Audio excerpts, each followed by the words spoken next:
Tenemos el problema 2 que dice: considerando el evento de lanzar dos dados de 6 caras, se define la variable aleatoria como la suma de los números pares. Entonces, ¿qué significa esto? Esto quiere decir que nuestro x, lo que nos interesa conocer, son los valores y las probabilidades del x. Y x es la suma de los números pares. Vamos aquí a destacar: suma de los números pares. Eso es lo que nos interesa. Por lo tanto, con esos resultados debemos construir nuestra variable aleatoria.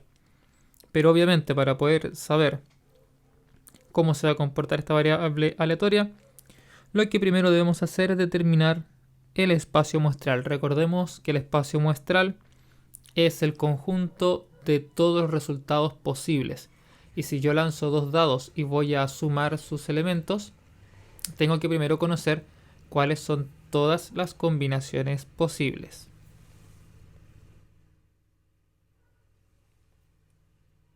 Entonces voy a construir el espacio muestral. Como ya lo hemos hecho en clases, hago una tabla de doble entrada y en cada una de las filas y las columnas voy a colocar los resultados de un dado de 6 caras. 1, 2,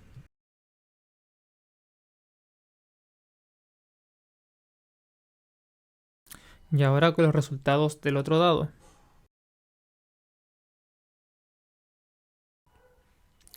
Recordemos que estas son combinaciones de dos resultados. Por ejemplo, el primer valor es 1, 1, no es un 11. Aquí no estamos formando nuevos números, simplemente estamos combinando. Es por eso que les voy a colocar acá una coma.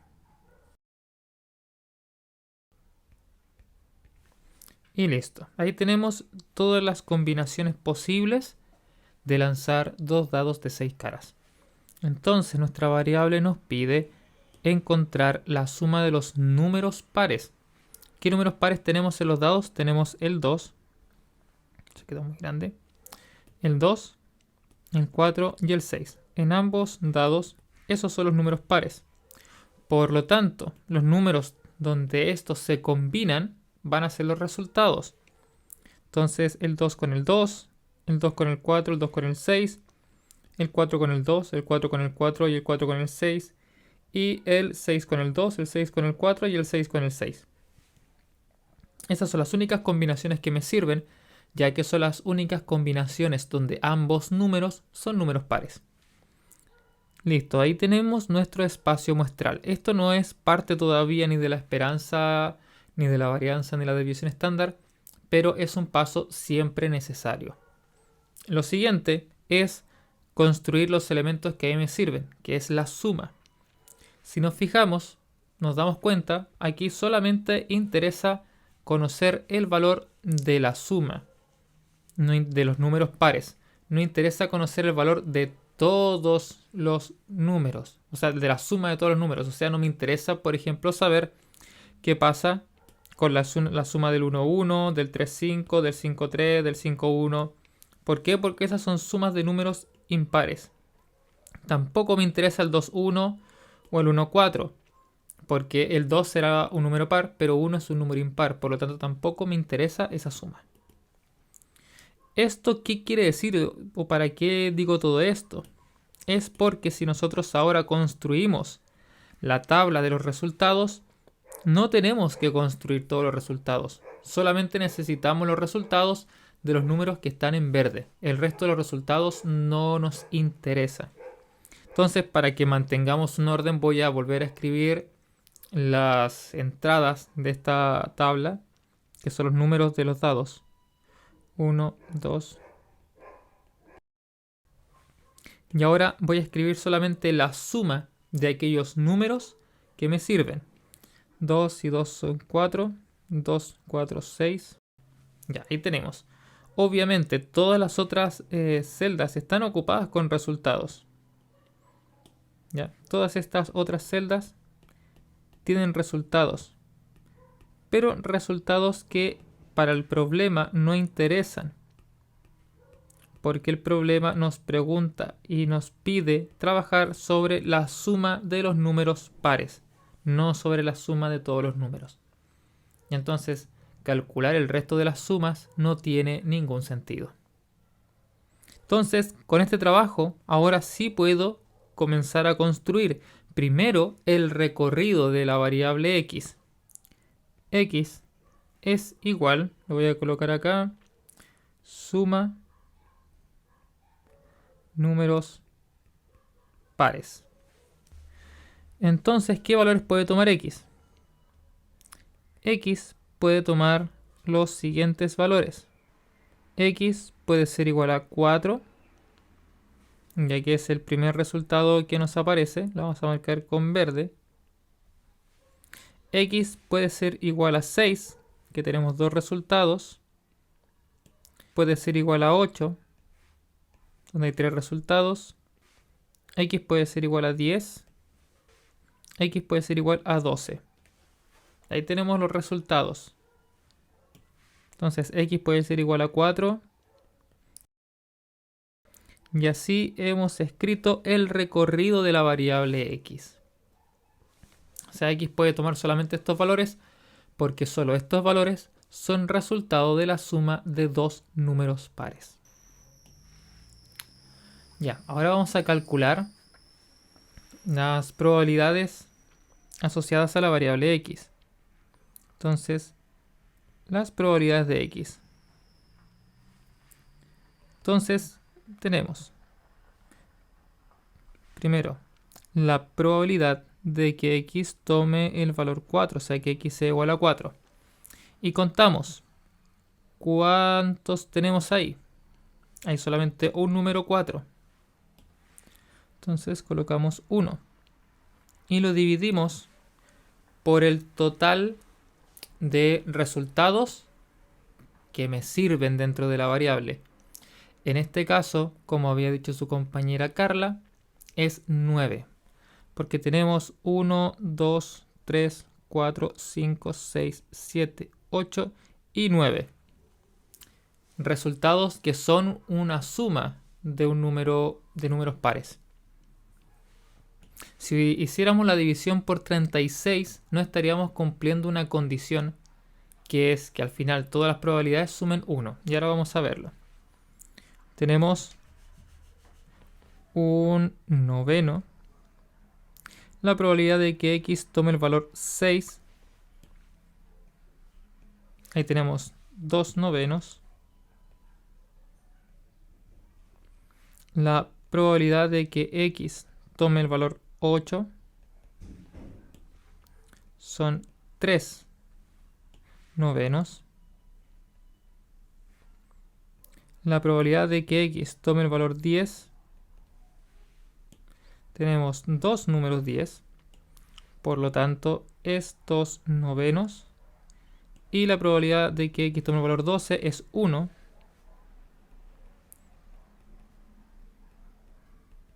Sobre 9.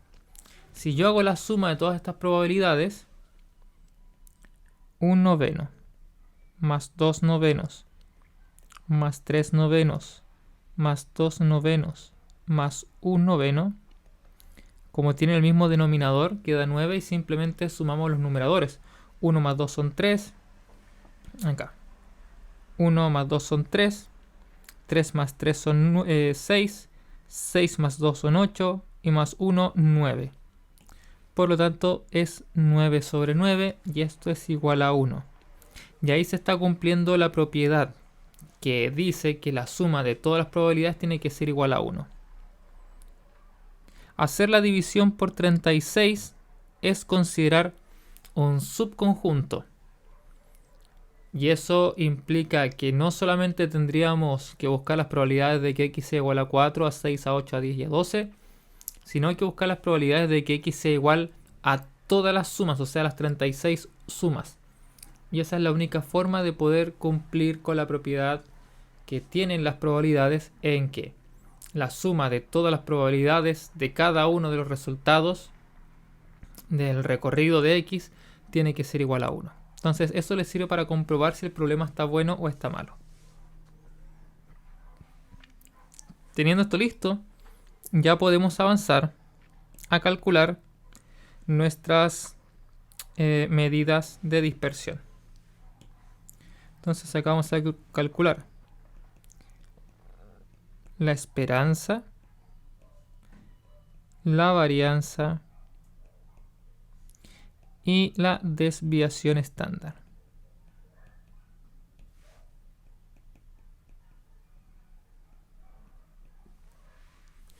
He puesto todo junto porque para hacer estos cálculos siempre hay una mejor forma de hacerlo, que es con tablas. Las tablas tienden a ser más ordenadas que trabajar directamente haciendo todo literal hacia la derecha y escribir todas las sumas y todas las multiplicaciones.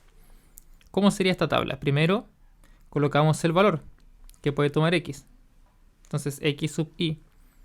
Luego colocamos las probabilidades, p sub i. Y comenzamos a agregar columnas de acuerdo a cada una de las definiciones. Entonces x, ¿qué valores puede tomar?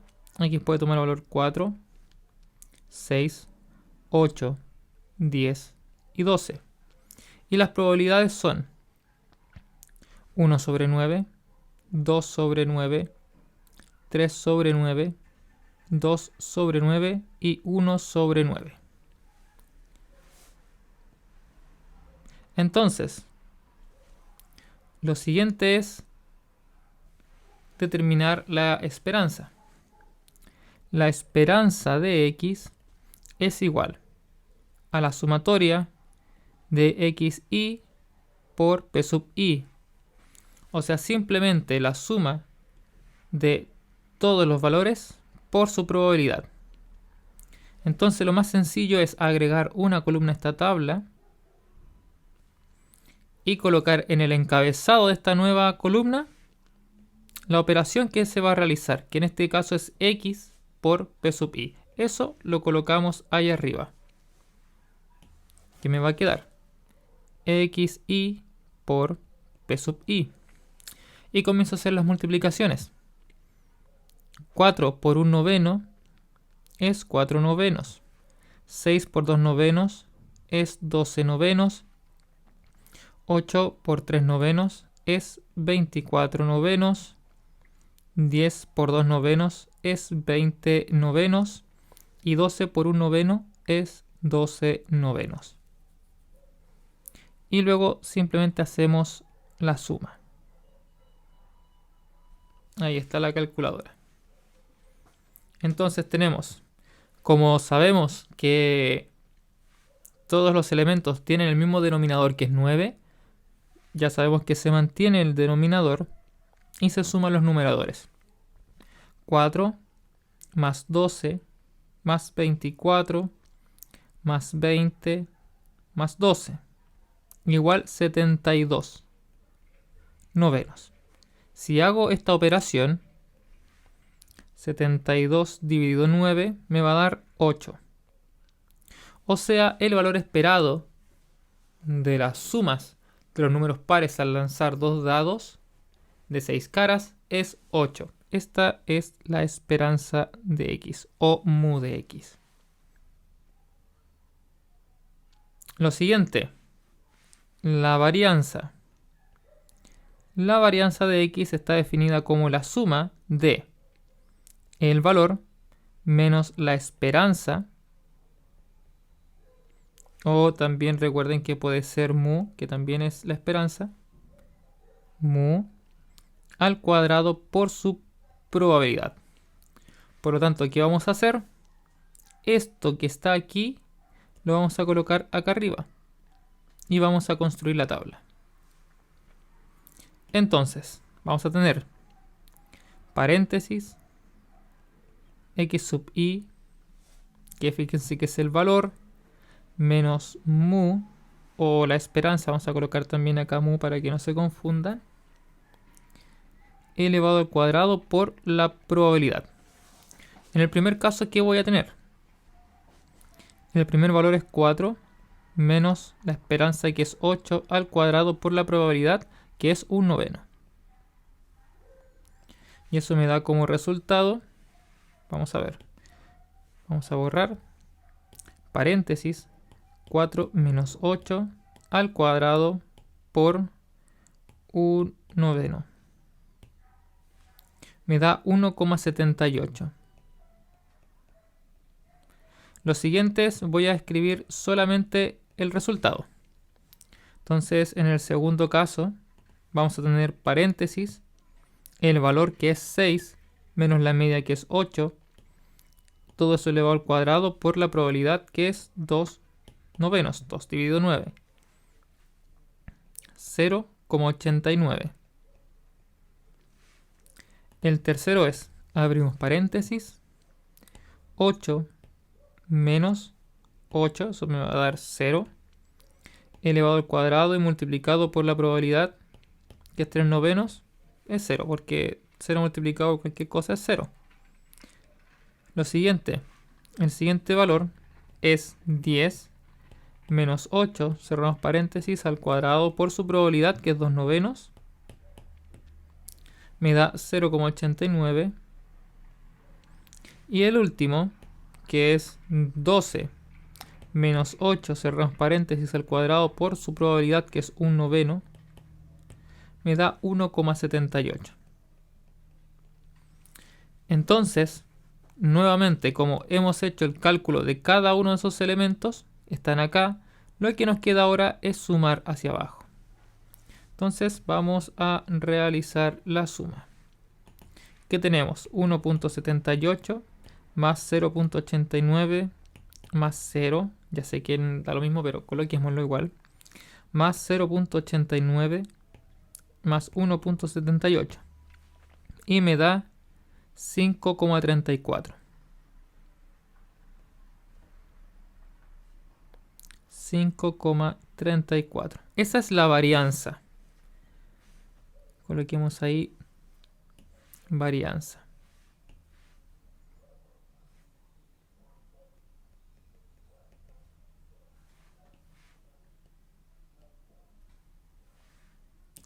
Y por último nos queda determinar la desviación estándar. Y recordemos que la desviación estándar es simplemente la raíz de la varianza.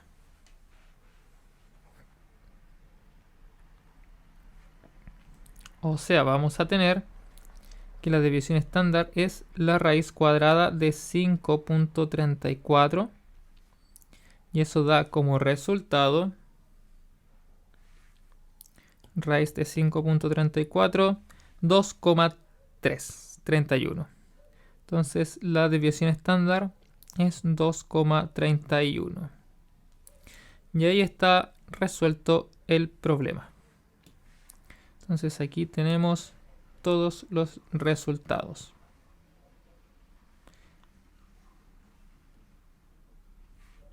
Entonces, claves importantes. Lo trascendental cuando estén haciendo los problemas, fijarse que esto sume 1. Debe sumar 1. Porque si suma 1, esto está correcto. Las probabilidades están bien hechas. Y si no suma 1, es porque hay algún error. Lo más probable es que hayamos considerado el denominador, o sea, este numerito que está acá, lo hayamos considerado mal. Hayamos colocado un número que sea más, como yo también lo supuse en un principio, que al principio pensé en colocar todo ese espacio. Pero estamos hablando solamente de la suma de los números pares. Por lo tanto, debemos trabajar con esos resultados. Y el resto es simplemente operar. Espero que con esto quede más claro. Que esté muy bien. Bye bye.